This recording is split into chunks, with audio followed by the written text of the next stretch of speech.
Le ministre 5 personnes. Le reste nañu xaar ba mu génn garde corps ak ñëpp ci lañ bokk.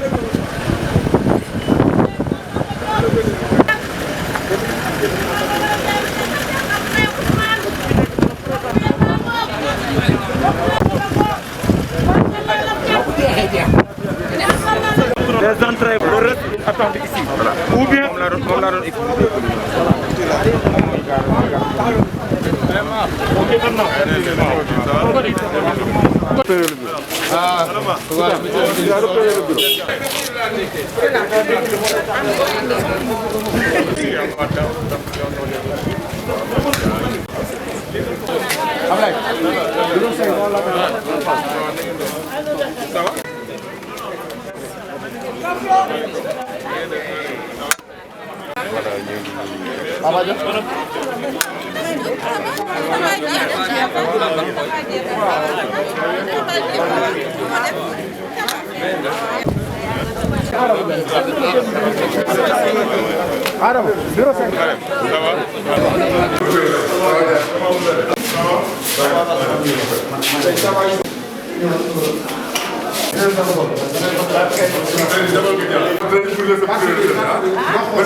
Joko.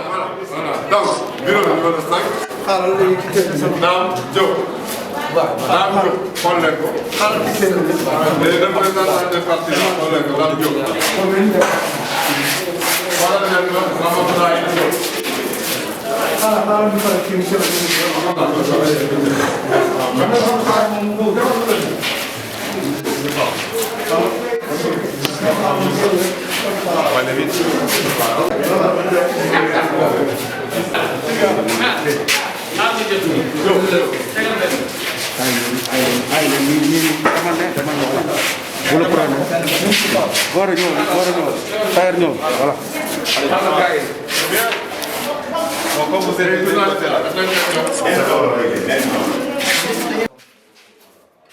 C'est bon.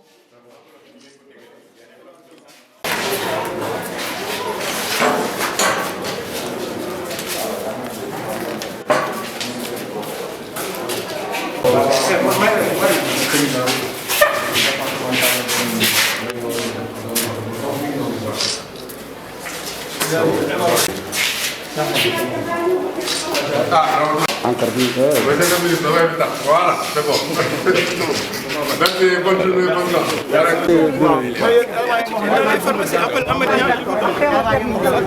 Ça coûte 2500. On ne peut plus avoir une organisation.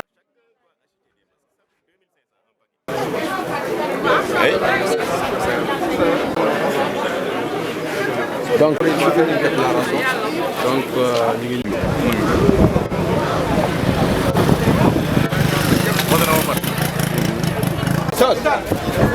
heure 8h11 bi mujjee ubbi nit ñi génn nañ ñëw pour voter si parce que gis ngeen nit ñi rang ci buntu bureau yi di voter am na affluence kon bokk ñu ngi féliciter administration bi ci organisation boobu mais aussi ñaan population yi ñu génn ñoom ñëpp voter def seen devoir citoyen dellu tranquillement ci seen kër.